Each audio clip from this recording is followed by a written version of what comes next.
رحیم۔ علماء کہتے ہیں کہ اس کا ما قبل سے تعلق ہے، قرآن اس نے اتارا ہے جو غالب ہے، اس لیے کسی مائی کے لال میں جرأت نہیں ہے کہ اس کی زیر زبر بھی بدل سکے، اس لیے کہ اتارنے والا غالب ہے۔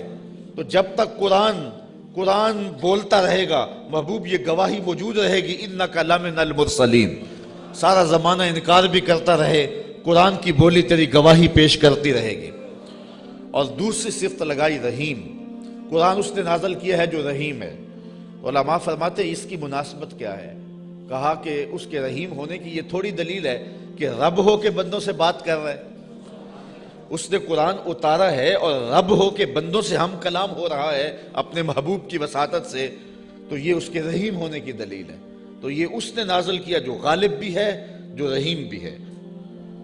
لِتُنذِرَ قَوْمًا مَّا أُنذِرَ آبَاؤُهُمْ فَهُمْ غَافِلُونَ، تاکہ تم اس قوم کو ڈر سناؤ جس کے باپ دادا نہ ڈرائے گئے تھے، تو وہ بے خبر ہیں، وہ غفلت میں ہیں۔ حضرت امام فخر الدین رازی فرماتے ہیں یا ما نافیہ ہے یا پھر یہ ما مصدریہ ہے۔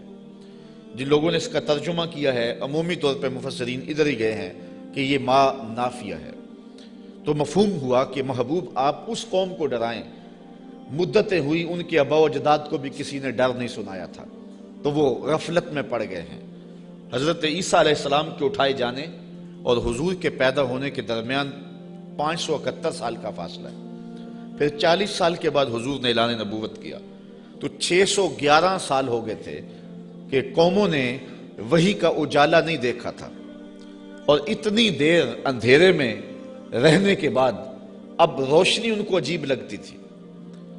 طویل مدت اندھیرے میں بیٹھے رہے تو اچانک بجلی آ جائے تو پھر ایک دفعہ آنکھوں پر بوجھ ہوتا ہے، تو جو اتنا عرصہ کفر کے ظلمت قدے میں رہے اور اندھیروں سے نبھا کرنا ان کا مزاج بن گیا اور وہ ان کی فطرت بن گئی، جب وحی کا اجالا چمکا تو وہ انکار تو کریں گے، چونکہ وہ ان کی طبع کے اندر رچ بس گیا ہے اندھیرا۔ تو اب جس طرح چمگادڑ اندھیرے میں رہتی ہے تو سورج چڑھے تو وہ چھپ جاتی ہے، سورج کو دیکھ نہیں پاتی، آنکھیں بند کر لیتی ہے۔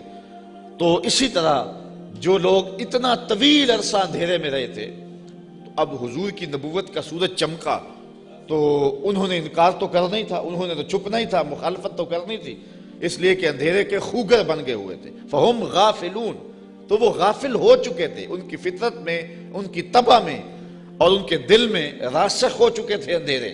اب ان کو اچنبھا لگتا تھا روشنی عجیب لگتی تھی ان کو۔ ایک تو ہے اگر یہ ما نافیہ مانے، اور اگر اس ما کو مصدریہ مانے تو پھر اس کا مفہوم یہ ہوگا کہ محبوب آپ ان کو اسی طریقے اور اسی انداز سے ڈر سنائیں جس انداز سے ان کے آباء و اجداد کو ڈر سنایا گیا تھا۔ آپ کوئی نیا طریقہ نہیں لے کے آئے، جو پیغمبروں کا طریقہ پہلے تھا، تنذیر کا، تبشیر کا، آپ اسی طریقے پہ آئے ہیں، اور جس طرح وہ لوگوں کو اور قوموں کو ڈر سناتے رہے ہیں، آپ بھی اسی طریقے پہ ان کو تنذیر کریں، ان کو ڈر سنائیں، ان کو تبشیر کریں، ان کو پیغام حق دیں۔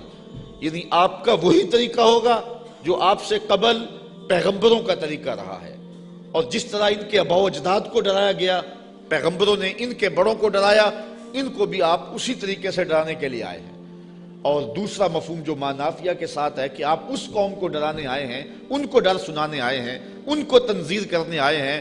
مدتیں ہو گئیں کہ ان کے آباء و اجداد کو بھی کسی نے ڈر نہیں سنایا تھا، اب غفلتوں کے خوگر ہو گئے ہیں، اب عادی ہو گئے ہیں اندھیروں میں رہنے کے، تو تیری بات ان کو عجیب لگے گی تو مخالفت بھی کریں گے، تانے بھی دیں گے، پتھر بھی اٹھائیں گے، اور گڑھے بھی کھودیں گے، کانٹے بھی بچھائیں گے، طائف کا بازار بھی سجے گا، مکے کی گلیوں میں دکھ بھی آئیں گے، احد اور بدر کی جنگیں بھی ہوں گی۔ اس سخت حالات سے محبوب آپ کو گزرنا ہوگا، اس لیے کہ آپ کا پالا اس قوم سے پڑنے لگا ہے جن کے آباء و اجداد نے بھی مدتیں ہوئی روشنی نہیں دیکھی تھی، تو ان کے پاس جب آپ روشنی کا پیغام لے کے جائیں گے تو ان کو یہ بات عجیب لگے گی، اس لیے آپ ان کو تنذیر کرنے جا رہے ہیں۔ لَقَدْ حَقَّ الْقَوْلُ عَلَىٰ أَكْثَرِهِمْ فَهُمْ لَا يُؤْمِنُونَ، بے شک ان میں اکثر پر بات ثابت ہو چکی ہے کہ وہ ایمان نہیں لائیں گے۔ ابو جہل، ابو لہب، عتبہ عتیبہ اور کئی لوگ ہیں، یہ اتنے راسخ ہو چکے ہیں کفر میں، اور ان کے اندر اتنا زنگ چڑھ گیا ہوا ہے کہ محبوب یہ ایمان نہیں لائیں گے۔ آپ گھبرائیں نہیں، اپنے عمل تبلیغ کو جاری رکھیں۔ کٹھن حالات میں آپ روشنی کے دیے روشن کرتے چلے جائیں، اندھیرا چھٹتا چلا جائے گا، لیکن اکثر لوگ نہیں مانیں گے، مخالفت کریں گے، کھڑے ہو جائیں گے، مقابلہ کریں گے، بہت کچھ ہوگا۔ محبوب یہ بات طے شدہ ہے کہ آپ کی مخالفت ہوگی اور زیادہ لوگ نہیں مانیں گے۔ اِنَّا جَعَلْنَا فِي أَعْنَاقِهِمْ أَغْلَالًا، ہم ان کے گردن میں، ان کے گلوں میں طوق چڑھا دیے ہوئے۔ حضرت مولا کائنات سیدنا علی المرتضیٰ رضی اللہ تعالیٰ عنہ اپنے ان دونوں ہاتھوں کو یوں جوڑ کر کے اپنی گردن کے نیچے رکھا، تو جب گردن کے نیچے رکھا تو سر اوپر اٹھ گیا، تو فرمایا جس طرح گردن کے نیچے ہاتھ رکھنے سے گردن تن جاتی ہے اور سر اوپر اٹھ جاتا ہے، اللہ نے کافروں کے گلے میں یوں طوق چڑھا دیے ہیں کہ ان کی گردنیں اوپر کو اٹھی ہیں اور وہ چڑھتے ہوئے سورج نبوت کا دیکھ ہی نہیں سکتے ہیں۔ اچھا آگے لفظ بھی فرمایا فَهِيَ إِلَى الْأَذْقَانِ، اور وہ ٹھوڑیوں تک چڑھے ہوئے ہیں۔ فَهُمْ مُقْمَحُونَ، مقمحون عربی میں ایسے اونٹ کو کہتے ہیں کہ جس کو کھینچ لیا جائے، جس کی گردن کھینچ لی جائے اور وہ نیچے بھی نہ دیکھ سکے، دائیں بائیں بھی نہ گردن موڑ سکے، آنکھیں تاڑے لگ جائیں اور گردن اوپر کو اٹھی ہو، نیچے سبز چارہ بھی ہو تو اسے دکھائی نہ دے، اس کو کہتے ہیں ایبالن مقمحن، ایسا اونٹ کہ جس کی گردن اٹھی ہوئی ہے۔ اللہ کہتا فہم مقمحون، یہ بھی مقمحون ہیں، ان کی گردنیں بھی اوپر کو اٹھ گئی ہیں، اس لیے محبوب نے کچھ سجائی نہیں دے رہا۔ مزید یہ وَجَعَلْنَا مِن بَيْنِ أَيْدِيهِمْ صَدًّا وَمِن خَلْفِهِمْ صَدًّا، ہم ان کے آگے بھی دیوار کر دی ہے، ان کے پیچھے بھی دیوار کر دی، دو دیواریں چن دی آگے پیچھے۔ فَأَغْشَيْنَاهُمْ، اور پھر ان کے منہ کے اوپر خول چڑھا دیے، فَهُمْ لَا يُبْصِرُونَ، تو وہ نہیں دیکھ سکتے۔ مجھے بتاؤ کہ آگے بھی دیوار ہو، پیچھے بھی دیوار ہو، منہ کے اوپر کپڑا خول چڑھا ہوا ہو اور نظر تاڑے لگی ہوئی ہو، گردن اٹھی ہوئی ہو، گلے میں طوق ہو، تو چڑھتا ہوا سورج دکھائی دے گا؟ چمکتا ہوا چاند نظر آئے گا؟ ٹمٹماتے ہوئے ستارے سجھائی دیں گے؟ کہا محبوب ان کی حالت بھی یہ ہے، تیری نبوت کا سورج تو چمک رہا ہے، انہیں دکھائی نہیں دے رہا ہے، اس لیے کہ یہ اس اندھیرے میں پھنس گئے ہوئے ہیں۔ مفسرین نے یہ بھی لکھا ہے کہ کچھ کافر، ابو جہل، نضر بن حارث اور باقی، پتھر لے کے حضور کو مارنے کے لیے، حضور کو اذیت دینے کے لیے گئے تھے، لیکن پھر اس طرح ان کی گردن اٹھ گئی اور ہاتھ ان کے ٹھہر گئے، اور کسی نے دیکھا کہ ایک بیل ہے جو اس کے اوپر حملہ کرنے والا ہے، تو ان کی حالت کو بیان کیا گیا ہے۔ تو اللہ فرماتا اب وہ دیکھ نہیں سکتے۔ وَسَوَاءٌ عَلَيْهِمْ أَأَنذَرْتَهُمْ أَمْ لَمْ تُنذِرْهُمْ لَا يُؤْمِنُونَ، اب برابر ہے کہ آپ ان کو ڈرائیں یا نہ ڈرائیں، یہ ایمان نہیں لائیں گے، اس لیے کہ اندھیرے جم گئے ہوئے ہیں۔ اب یہاں ایک سوال پیدا ہوتا ہے، اور وہ یہ کہ جب اللہ نے ان کو ایسا کر دیا ہوا ہے تو اب اگر ایمان نہیں لاتے ہیں تو پھر ان کا کیا قصور؟ کیونکہ اتنا طویل عرصہ نبی نہیں آئے، پیغمبر نہیں آئے، اندھیروں میں یہ خوگر ہو گئے، تو کہا نہیں ایسی بات نہیں ہے۔ بات یہ ہے کہ پیغمبر جب آئے تو انہوں نے تکذیب کر کے، پیغمبر کی توہین کر کے، نبی رحمت کی تضحیق کر کے، حضور کا انکار کر کے، اذیتیں دے کے اپنے لیے ایسا ماحول پیدا کر دیا کہ اللہ نے پھر ان کے دلوں پہ زنگ چڑھا دیے۔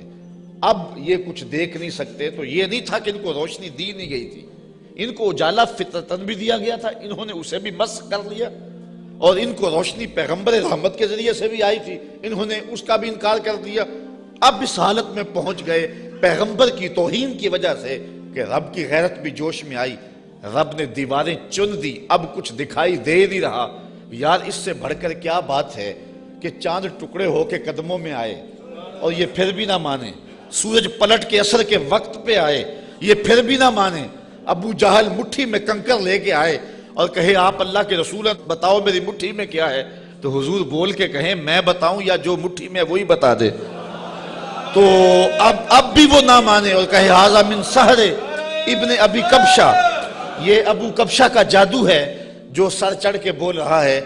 تو یہ ان کے آگے پیچھے دیواریں نہیں ہیں تو اور کیا ہے، ورنہ اتنے واضح دلائل دیکھنے کے باوجود بھی ان کو نظر نہیں آ رہا، یا رشتہ دار بھی ہیں لیکن نظر نہیں آ رہا، پاس بیٹھتے بھی ہیں نظر نہیں آ رہا، اور بلال حبشے سے دیکھ رہا ہے، سلمان کو فارس سے دکھائی دے رہا ہے، اور صہیب کو روم سے نظر آ رہا ہے، کول ہندیاں بھی کہیں اپنا نہ جانے، دل والے آکھیا دلدار آگے۔ تو یہ اپنی اپنی قسمت کی کہانی ہے، تو کہا محبوب آپ ان کو ڈرائیں یا نہ ڈرائیں، یہ ایمان نہیں لائیں گے۔ انما تنذر من اتبع الذکر وخشی الرحمن بالغیب فبشرہ بمغفرۃ واجر کریم۔ اچھا سوال پیدا ہوتا ہے، جب لوگ تو ایمان لائیں گے نہیں، لوگ تو مانیں گے نہیں، انکار پہ انکار کرتے جائیں گے، دل اندھے ہو گئے ہیں، آگے پیچھے اوپر نیچے پردے ہی پردے ہیں، تو پھر تبلیغ کیوں کی جائے؟ تبلیغ عمل جاری کیوں رکھا جائے؟ جب زمین ہی بنجر ہے تو پھر بیج کیوں ڈالا جائے؟ جب زمین ہی جو ہے وہ شور اور کلر ہے تو پھر می برسنے سے ہوگا کیا؟ تو پھر تبلیغ کا عمل رک جانا چاہیے۔ کہا محبوب نہیں، تیرے کرم کا می برستا رہنا چاہیے، تیرے کرم کا می جو ہے وہ ان کے اوپر نازل ہوتا رہنا چاہیے۔ یہ نہیں مانیں گے، ایسے بھی ہیں۔ انما تنذر من اتبع الذکر، محبوب آپ اس کو ڈر سناؤ جو نصیحت کے پیچھے پیچھے چلے۔ ایک وہ ہے جو سنتے نہیں، اور ایک ہے جو جھولیاں پھیلا کے پیچھے پیچھے آ رہے ہیں۔ ایک وہ ہے کہ آپ سناتے ہیں، کانوں میں انگلیاں ٹھونس لیتے ہیں، اگر سنائیں تو پھر بھی ایک کان سے سن کے دوسرے کان سے نکال لیتے، اور ایک وہ بھی ہیں کہ تو پہاڑ کی چوٹی پہ بیٹھا ہے اور محبت والا، آنکھوں میں ظاہری روشنی بھی نہیں رکھتا۔ عبداللہ ابن مکتوم حضور کی خوشبو سونگ سونگ کے پتھروں پہ اوپر چڑھتا ہوا پہاڑ پہ پہنچ جاتا ہے، اور آپ کی چوکھٹ پہ جولی پھیلا کے کہتا ہے کہ یا رسول اللہ علمنی ما علمک اللہ، اللہ نے جو آپ کو دیا میری جھولی میں بھی ڈال دیجئے۔ ایک سن نہیں رہے اور ایک پیچھے پیچھے آ رہا ہے۔ محبوب ایک سن نہیں رہے اور ایک جھولی پھیلا کے کہتا ہے چمک تجھ سے پاتے ہیں سب پانے والے، میرا دل بھی چمکا دے چمکانے والے۔ تو کہا محبوب وہ بھی ہیں جو نصیحت کے پیچھے پیچھے چلتے ہیں۔ وَخَشْيَ الرَّحْمَنَ بِالْغَیب، اور رحمان کو بن دیکھے رحمان سے ڈرنے والے، یہ لوگ ہیں جو تیری نصیحت کو قبول کریں گے، تیری بات کو قبول کریں گے۔ اللہ نے مختلف طبائع بنائی ہیں، سویر سے لے کر شام تک ہماری نوکری بھی قرآن کی ہی ہے، تو دیکھتے ہیں کہ کئی جگہوں پہ ایسا بھی ہوتا ہے کہ لوگ توجہ نہیں کر رہے ہوتے چونکہ انہیں قرآن کی لذت نصیب نہیں ہوتی، اور کچھ ایسے ہوتے ہیں کہ وہ آنکھ کا جھپکنا بھی بوجھ سمجھتے ہیں کہ کوئی ایک لفظ بھی ادھر نہ چلا جائے۔ تو یہ اپنا اپنا ذوق ہے صاحب، جو بلبل کا ذوق ہے وہ چڑیا کو نہیں دیا گیا، اور جو پروانے کا ذوق ہے وہ مکھی کو نہیں دیا گیا، اور جو چکور کو پیار دیا گیا ہے چاند کا وہ کسی اور کو نہیں دیا گیا۔ تو قرآن کے لیے بھی اللہ نے دل رکھے ہیں، جو قرآن سنتے ہیں ان کی روح تک اترتا چلا جاتا ہے۔ اقبال نے ایک جگہ پہ بڑی خوبصورت بات لکھی، کہا کچھ لوگ ایسے ہیں جو حافظ شیرازی کے شعر پہ اور عراقی کے شعر پہ تو جھومتے ہیں، اور انہیں قوال کا نغمہ تو مست کر دیتا ہے، لیکن قرآن سے انہیں کچھ بھی نہیں ہوتا۔ کہا وہ قسمت کے مارے ہوئے لوگ ہیں۔ کہا یہ تو شاعروں کا کلام ہے جو مخلوق ہیں، اور جو قرآن ہے یہ رب کا کلام ہے، اور جو بادشاہوں کے کلام ہوتے ہیں وہ کلاموں کے بادشاہ ہوتے ہیں، اور یہ رب کا کلام ہے، یہ خالق کا کلام ہے۔ تو جو لذت، جو چاشنی، جو کیفیت قرآن میں ہے وہ نہ کسی شعر میں ہو سکتی ہے، نہ کسی سخن میں ہو سکتی ہے، نہ کسی نظم میں، نہ کسی نثر میں، لیکن کیفیت اپنی اپنی ہوتی ہے۔ کسی کو قوالی تو مزہ دے دیتی ہے، لیکن قرآن اسے لطف نہیں دیتا ہے، اس کو اپنے اندر کو دیکھنا چاہیے اور کتاب رحمت سے دل جوڑنا چاہیے۔ اس کا ایک ایک لفظ نور دے رہا ہے۔ کہا محبوب جو رحمان سے بن دیکھے ڈرتے ہیں وہی اس قرآن کے نور کو لینے والے ہیں۔ اچھا فبشرہ بمغفرہ، انہیں مغفرت کی بشارت دے دیجئے، انہیں مغفرت کی بشارت دے دیجئے۔ وَأَجْرٍ کریم، یار اجر ہی کافی تھا لفظ، لیکن کریم کی ساتھ صفت لگائی۔ میرے پاس کوئی اس کا مفہوم نہیں ہے کہ اس کو اردو میں ڈھال سکوں، لیکن اتنا ہی سمجھیں کہ جس اجر کو میرے رب نے بھی کریم کہا وہ کیسا اجر ہوگا۔ اللہ فرماتا ہے ہم ان کو بخشیں گے بھی اور اجر کریم بھی دیں گے۔ اِنَّا نَحْنُ نُحْيِي الْمَوْتَى وَنَكْتُبُ مَا قَدَّمُوا وَآثَارَهُمْ وَكُلَّ شَيْءٍ أَحْصَيْنَاهُ فِي إِمَامٍ مُبِينٍ، بے شک ہم مردوں کو جلائیں گے، زندہ کریں گے، اور ہم لکھ لیں جو انہوں نے آگے بھیجا، جو پیچھے چھوڑا، اور ہر چیز ہم نے گن رکھی ہے ایک بتانے والی کتاب میں۔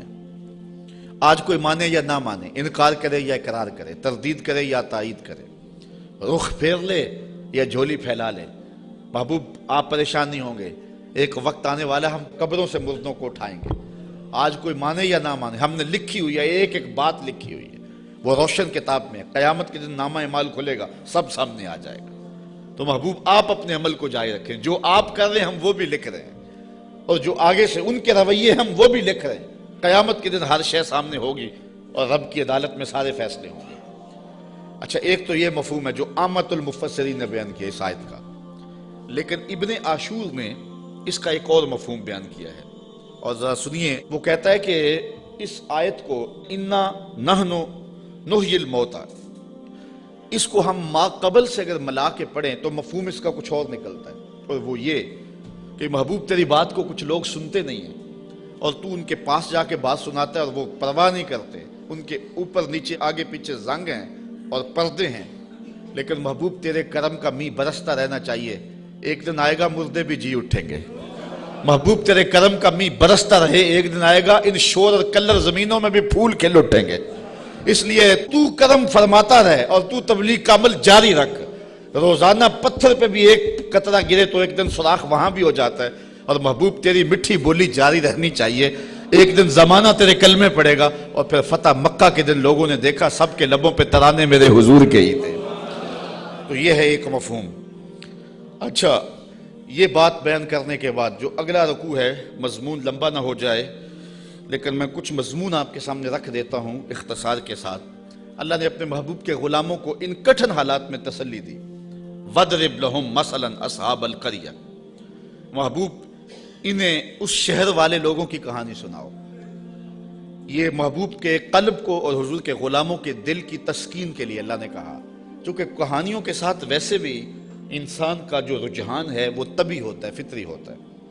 کہانی کی طرف میلان ایک فطری ہے، انسان کی طبع میں رکھا گیا، شوق سے سنتا ہے۔ کسی زمانے میں شام کو بچے دادی اماں کے بستر میں گھستے تھے کہ اس سے کہانیاں سننی ہیں، اور دادی اماں اپنی روایات، اپنا کلچر، اپنی تہذیب، اپنا تمدن اور اپنی خاندانی روایات اس کہانی کے اندر سمو کر کے ان بچوں کو اخلاقیات کا درس، اپنے مذہب کا درس اور اچھائیوں کا درس اور تقوی کا درس اس ایک کہانی میں رکھ کے ان کو دیا کرتی تھی، اور وہی ہمارا کلچر تھا، وہی ہماری تہذیب تھی، اور وہ اپنی روایات کو نئی نسل میں منتقل کر کے جاتی۔ جب سے ہم نے دادی اماں کا بستر چھوڑ دیا ہے اور ٹیلی ویژن کی سکرین سے تہذیب لینا شروع کر دی ہے، اس لیے ہم نے روایات ادھر سے لینی ہے، اور وہی حقیقتوں کے اجالے اور وہی روشنیاں تھی، اور آج ہم پتہ نہیں کیا کس کو کلچر قرار دے رہے ہیں۔ میں 2-4 دن پہلے لاہور میں 4-5 جگہ پہ درس پہ رہا ہوں، اور جگہ جگہ کلچر میلے اور کیا کچھ دیکھتا رہا ہوں، تشہیر اس کی۔ تو میں کہا تھا، جگہ جگہ میں نے کہا یہ ہمارا کلچر نہیں ہے۔ جو ماہرین ہیں اور جو فنون والے ہیں وہ کہتے ہیں کہ جو کلچر ہوتا ہے کسی بھی قوم کا، اس پر جغرافیے کی اور مذہب کی چھاپ ضرور ہوتی ہے۔ یہ کبھی نہیں ہو سکتا کہ کسی قوم کا کلچر، اس کی تہذیب، اس کے جغرافیے سے اور اس کے معتقدات سے، اس کے عقائد سے ہٹ کر ہو۔ تو یہ سارتا پا برہنہ کلچر، یہ ہمارا کلچر نہیں ہو سکتا، نہ مشرقی کلچر نہ حجازی کلچر۔ ہمارا کلچر مغرب کی ہواؤں سے نہیں پھوٹتا، مدینے کی فضاؤں سے پھوٹتا ہے۔ اپنی ملت کا قیاس اقوام مغرب سے نہ کر، خاص ہے ترکیب میں تجھے قوم رسول ہاشمی۔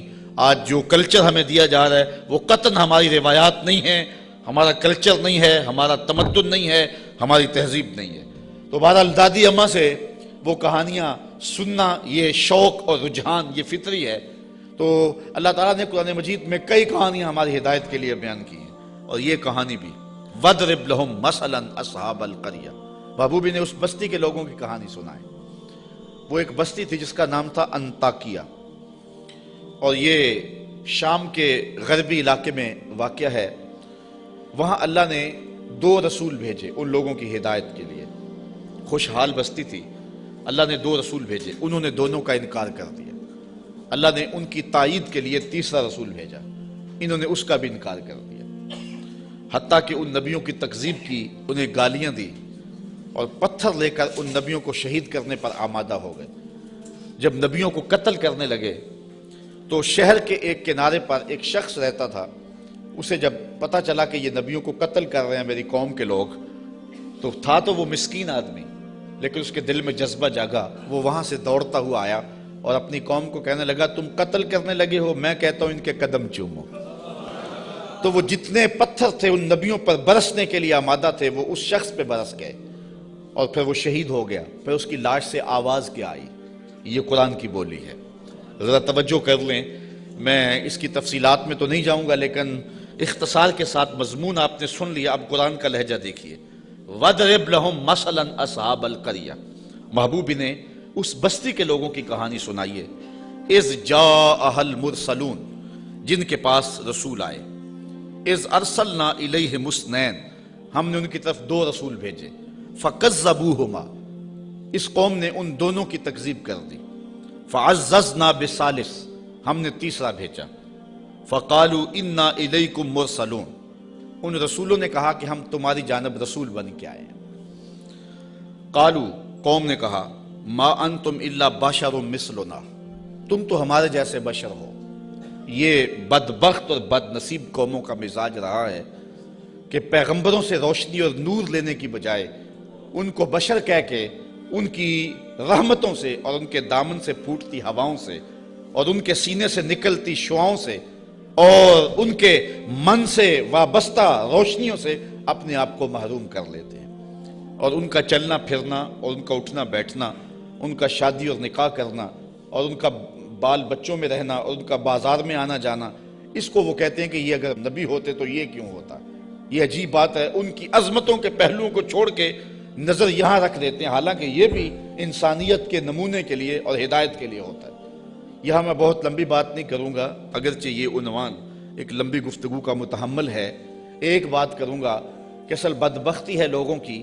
ہمارے بزرگ فرمایا کرتے تھے، تم نے حلیمہ کی بکریوں کے پیچھے پیچھے دیکھا، سدرہ پر جبریل کے آگے آگے نہیں دیکھا. بس جو یہاں نظر جما لے تو وہ محروم ہو جاتا ہے، اور جو اس سمت کو دیکھے تو وہ روشنیاں پا جاتا ہے. اچھا، دوسری بات، اور اب وہ آپ کی توجہ کے لیے، کہ ایک طرف اس قوم کا رویہ یہ ہے اور کافروں کا یہ مزاج رہا ہے کہ وہ نبیوں کو بشر کہہ کے ان کو رسول ماننے سے انکار کر دیتے ہیں. زندہ اور جاوید انسانوں کو، متحرک اور فعال ہستیوں کو، وہ زندہ اور جاوید انسانوں کو بشر کہہ کے نبی ماننے سے، رب کا بھیجا ہوا ماننے سے، رب کا فرستادہ ماننے سے انکار کر دیتے، اور دوسری جانب صنم خانوں کے مردہ پتھروں کو خدا مان لیتے. ذرا ان کا تفاوت دیکھیے. نہ مانے تو زندہ اور جاوید انسانوں کو نبی بھی نہ مانے، اور ماننے پہ آ جائیں تو ہاتھوں سے تراشے ہوئے پتھر کے جو ہے وہ بت اور مٹی کے بنے ہوئے مادوں کو خدا بھی مان لیں. تو یہ کیا تفاوت ہے کہ ایک طرف یہ نبیوں کو، زندہ اور متحرک انسانوں کو نبی بھی نہ مانے، اور دوسری جانب پتھروں کو خدا بھی مان لیں. تو اصل یہ نفسیاتی پرابلم تھا، اور یہ قوموں میں ہر دور میں موجود رہا ہے. سادہ سا جواب ہے، یہ لمبی یہاں بھی بحث چاہیے، لیکن سادہ سا جواب ہے کہ صنم خانوں کے مردہ پتھروں کو ماننے میں مفادات پہ زیادہ نہیں پڑتی. انسان کی زندگی میں وہ مردہ پتھر اور بت دخل اندازی نہیں کرتے، انسان کی انا پر چوٹ نہیں لگاتے. ایک پجاری زانی ہو، شرابی ہو، ڈاکو ہو، جو مرضی کرے، کبھی پتھروں نے بول کے نہیں کہا کہ یہ کیا کر رہے ہو. ہمیں بھی پوچھتے اور یہ کیا رویے رکھے ہوئے. ان کی جھوٹی انا کا بت بھی پلتا رہتا اور وہ سجدے بھی کرتے. تو بتوں کو ماننے سے ان کو اپنی زندگی بدلنی نہیں پڑتی تھی، اپنے رویے بدلنے نہیں پڑتے تھے، اور ان کی سوچوں پر کوئی پہرا نہیں تھا، ان کے خیالوں پر کوئی قدغن نہیں تھی، طرز حیات پر کوئی دخل نہیں تھا. اس لیے بتوں کو ماننے میں کوئی پریشانی نہیں تھی. اور نبیوں کو ماننے کا مقصد یہ تھا کہ سر سے لے کر پاؤں تک زندگی کے ایک ایک لمحے کو، معاشرت سے لے کر کے نجی زندگی سے لے کے سیاسی زندگی تک سب کچھ بدلنا پڑتا تھا، اور اپنی خواہشات کے جنازے کندھوں پہ اٹھا کے دفن کرنے کے بعد پھر نبیوں کے قدم چومنے پڑتے تھے. اس لیے نبیوں کو ماننے میں پرابلم تھا اور بتوں کو ماننے میں کوئی پرابلم نہیں تھا. اس لیے کہ بتوں کو ماننے میں کوئی مفادات پہ زیادتی نہیں پڑتی تھی، اور نبیوں کو ماننے کا مقصد یہ تھا پھر اپنی خواہش چھوڑنی پڑتی تھی. تیرے ہندیاں سندیاں محبوبہ، میں کافر ہوں جے میں ہوں، پھر تو اپنا آپ چھوڑنا پڑتا تھا نا. اس لیے وہ انسانوں کو نبی ماننے کے لیے تیار نہیں تھے اور پتھروں کو خدا ماننے کے لیے آمادہ ہو جاتے. آج بھی یہ نفسیات ہمارے اندر بھی پائے جاتے ہیں. ایک شخص 70 سال حدیث رسول پڑھاتا رہا، 80 سال اس نے قرآن کی نوکری کی، تو لوگ اس کے گرد اتنی تعداد میں جمع نہیں ہوتے. اور ایک بندہ دونی رما کے تموڑی شاہ بیٹھ جاتا ہے اور ساری قوم اس نانگے کے پیچھے بھاگ جاتی ہے، تو کچھ لوگ کہتے ہیں کہ پتہ نہیں اس میں کمال کیا ہے، کرنٹ کیا ہے۔ صاحب بات کرنٹ کی نہیں ہے، مفادات پہ زد نہیں پڑتی، اور اس شخص کے پاس آنا ہے تو زندگی بدلنی پڑتی ہے۔ اس لیے ان مردوں کو ماننے میں حرج نہیں ہے، اور ان فعال اور زندوں کو ماننے میں اپنی خواہشات کا جنازہ اٹھانا پڑتا ہے۔ لہذا انسان کا رجحان ادھر نہیں ہوتا ہے، انسان کا رجحان ادھر ہوتا ہے۔ یہ ایک انسان کی فطرت ہے۔ اس بات کو سمجھانے کے لیے میں آپ کو ایک بات سناؤں گا۔ میرا ایک دوست ہے پرانا، تو بچپن میں جن سے تعلق رہا ہو تو وہ کم ہی کسی کے لیے اعتقاد کا رشتہ رکھتے ہیں، لیکن یہ اللہ کا فضل ہے کہ میرے لیے اس کے دل میں بڑی محبت، حتیٰ کہ میرے ساتھ اس کا روحانی تعلق بھی ہے۔ تو اس کا ایک دوسرا دوست ہے، اور وہ میرا بھی دوست، اور وہ بہت زیادہ پڑھ لکھ بھی گیا ہے اس کی طرح۔ تو اس نے کہا یار دیکھ، میں بھی ایک اعلیٰ منصب پہ ہوں اور حضور کی سنت چہرے پہ ہے، تو تیرے دل کے اندر بھی اس شخص کے لیے محبتوں کے جذبے ہیں، تو بھی میری طرح اس شخص کے ساتھ اپنا باطن کا تعلق قائم کیوں نہیں کر لیتا۔ یہ ایک مرید کے دل میں خواہش ہوتی ہے کہ دوسرا شخص بھی میرے پیر سے وابستہ ہو جائے۔ اس فطری خواہش کے تحت اس نے اس کو دعوت پیش کی۔ تو اس نے جو جواب دیا، وہ جواب اس آیت کے مفہوم کو سمجھنے میں مدد دے گا۔ اس نے کہا کہ میں کبھی کبھی اس کی تقریر سنتا ہوں تو یار میں حساس سا آدمی ہوں، رات کو سو نہیں سکتا، تو جس کی تقریریں مجھے سونے نہیں دیتی، اگر میں اس سے تعلق جوڑ لیا وہ تو مجھے زندہ مار دے گا۔ اس لیے مجھے تو پیر ایسا چاہیے کہ جو سرانے کے نیچے رکھ کے آرام سے سو بھی سکوں، اور جس کو چاہوں تو لپیٹ کے جیب میں ڈال بھی سکوں، اس کے ساتھ تعلق کا یہ رشتہ مجھ سے تو نہیں نبھایا جائے گا۔ تو انسان چاہتا ہے، انسان کی طبع ہے، انسان کی فطرت ہے، جہاں مفادات پہ زد نہ پڑتی ہو تو لوگ وہاں دوڑتے ہیں، اور جہاں مفادات پہ زد ہوتی ہو، جہاں اپنا بدلنا ہوتا ہے، وہاں صائب فکر کے لوگ ہی جاتے ہیں۔ وہ تھوڑے بھی ہوں، زیادہ بھی ہوں، اس سے غرض نہیں ہے، لیکن ہوتے صائب ہیں۔ تو ان کافروں کا مزاج یہ تھا کہ پیغمبروں کی یہ کہہ کے تکذیب کر دی کہ تم تو بشر ہو، اور صنم خانوں کے مردہ پتھروں کو خدا ماننے لگ جاتے۔ وما انزل الرحمن من شیء، کہنے لگے تمہارے اوپر رحمان نے کچھ نہیں اتارا۔ ان انتم الا تکذبون، تم تو معاذ اللہ جھوٹ بولتے ہو۔ گالیاں دی، برا بھلا کہا، تکذیب کی نسبت کر دی۔ اچھا، جو شریف آدمی ہوتا ہے اس کا بھی اپنا مزاج ہوتا ہے۔ شریف آدمی سے کوئی الجھ بھی پڑے تو وہ اپنی شرافت کے دائرے سے نیچے نہیں آ سکتا۔ وہ کسی کو گالی بھی دے تو وہ بھی شائستہ انداز کے اندر اس کو سخت لفظ نہیں دیتا، چونکہ اس کی زبان متحمل نہیں ہوتی سخت لفظ کی۔ وہ شیخ سعدی نے لکھا ہے کہ ایک شخص کو کتے نے کاٹ لیا، تو وہ رات کو کرا رہا تھا، تو اس کی ایک چھوٹی سی بیٹی تھی، تو اس نے دیکھا کہ بار بار میرا باپ اٹھ کے کرا رہا ہے، تو اس نے غصے سے کہا، جب باپ چپ ہی نہیں کر رہا تھا، کرائے جا رہا تھا، کہا بابا بابا تو دندانہ داری، تجھے کتے نے جب کاٹا تھا تو تیرے دانت نہیں تھے؟ اس نے کہا پتر جب کتا کاٹے تو کتے کو آگے سے کاٹا نہیں جاتا۔ تو جو شریف آدمی ہوتا ہے وہ گالی کا متحمل نہیں ہوتا، اور کوئی سخت لفظ بھی کہے تو اس کو بھی تول کے بولتا ہے۔ اب ان کافروں نے تو گالیاں دی، پیغمبروں کو برا کہا، تکذیب کر دی۔ پیغمبروں نے جواب کیا دیا، ذرا سنیں اور زندگی کا حسن دیکھیں اور اچھے لوگوں کی عادات دیکھیں۔ اللہ اکبر۔ تو ان پیغمبروں نے کہا قالوا ربنا یعلم انا الیکم لمرسلون، ہمارا رب جانتا ہم رسول ہیں۔ ایک تو بات یہ، اور دوسری بات تم مانو نہ مانو تمہاری ضرورت بھی نہیں ہے، جب ہمارا رب جانتا ہے کہ ہم رسول ہیں۔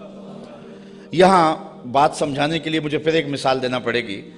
اوچ شریف سے بزرگ تشریف لائے راول پنڈی، تو علاقہ بھر کے جو سادات تھے وہ اپنے اپنے شجرے لے کر کے تصدیق کے لیے ان کے پاس پہنچے، چونکہ یہ جد امجد ہیں سادات کے۔ تو پیر میر علی شاہ صاحب نہیں گئے، تو کسی نے پیر صاحب سے کہا کہ حضرت سارا زمانہ آیا ہے اور اپنے شجروں کی تصدیق کروائی ہے، آپ نہیں گئے؟ تو پیر میر علی شاہ رحمۃ اللہ تعالیٰ علیہ فرمانے لگے کہ میں وادی ہمراہ میں تھا، میری عصر کی سنتیں قضا ہو گئیں، سویا تو حضور خواب میں ملے، اور آقا کریم نے فرمایا سید ہو کے عصر کی سنتیں چھوڑتے ہو؟ تو کہا میرے لیے یہ سند ہی کافی ہے کہ حضور نے کہہ دیا سید ہو کے عصر کی سنتیں چھوڑتے ہو، جب حضور نے سید کہہ دیا اب مجھے کسی اور کی تصدیق کی لوڑ ہی نہیں ہے۔ تو کہا تم مانو نہ مانو ہمارا رب کہتا ہے کہ ہم رسول ہیں، یہی سند کافی ہے کہ ہمارا رب کہہ رہا ہے کہ ہمیں رسول ہے۔ اچھا، اگر آپ کی توجہ ہو تو اس سے ایک اور بات میں آپ کے سامنے رکھنا چاہوں گا۔ جو سچا آدمی ہوتا ہے اس کی طبع کے اندر ایک اطمینان ہوتا ہے، اور جو جھوٹا آدمی ہوتا ہے اس کو کبھی بھی سکون نہیں ملتا، وہ سیاست کے روپ میں ہو، وہ مشائخ کے روپ میں ہو، وہ عالم کے روپ میں ہو، وہ کسی اور بھی روپ میں ہو، اس نے ایک جماعت رکھی ہوتی ہے اپنی تعریف و توصیف کروانے والی، بھنڈ قسم کے لوگ اس کے ساتھ ہوتے ہیں جو زمین سے آسمان تک اس کو اٹھا کے لے جاتے ہیں۔ چونکہ ہمارا تعلق مذہبی طبقے سے ہے، ہم دیکھتے ہیں کہ بعض لوگوں کو انہوں نے اپنے ساتھ بھنڈ قسم کے مولوی رکھے ہوئے ہوتے ہیں جو انہیں قطب زماں تو غوث زماں پتہ نہیں کیا کیا کہہ رہے ہوتے ہیں، لیکن ہم ان لوگوں کے چہروں پہ دیکھتے ہیں ان کے اندر چور بول رہا ہوتا ہے۔ اور اسی طرح جس طرح جھوٹا آدمی اس کا سارا زمانہ بھی تعریف کرے تو اسے تو پتہ ہوتا ہے، تو وہ اندر جو ضمیر ہے اس کا ملامت کرتا ہے اور اس کی پیشانی پہ کچھ لکھا ہوتا ہے جو بصیرت والے لوگ پڑھتے ہیں۔ اسی طرح جو سچا آدمی ہوتا ہے سارا زمانہ مخالفت بھی کرے اور زمانہ گالیاں بھی دے، سچ اس کی پیشانی پہ بول رہا ہوتا ہے، اسے کوئی ضرورت نہیں ہوتی کہ کوئی مجھے کہے کہ تو اچھا ہے، سارا زمانہ مخالف بھی ہو جائے اسے یہ پرواہ نہیں ہوتی۔ انہوں نے کہا تم مانو یا نہ مانو،